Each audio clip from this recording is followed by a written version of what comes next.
เออปลาสมุนนี่ก็หายากเนาะโอ้ย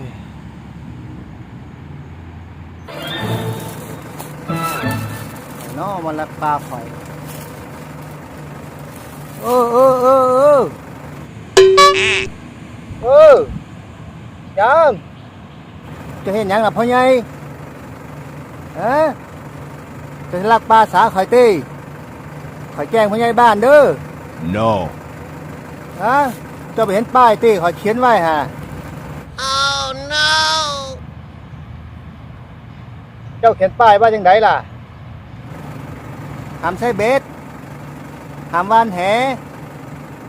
ห้ามใช้ตะไคร้ห้ามใช้ลอกข่อยไม่ได้ตกเบ็ดข่อยไม่ได้วานแหข่อยไม่ได้ใช้ตะไคร้ข่อยไม่ได้ใช้รอบได้ล่ะอันนี้ข่อยสูบเอาได้ล่ะอย่างนะเจ้าสูบเอาห่วยอย่างว่าโอ้เจ้าก็เอาจนได้เนาะ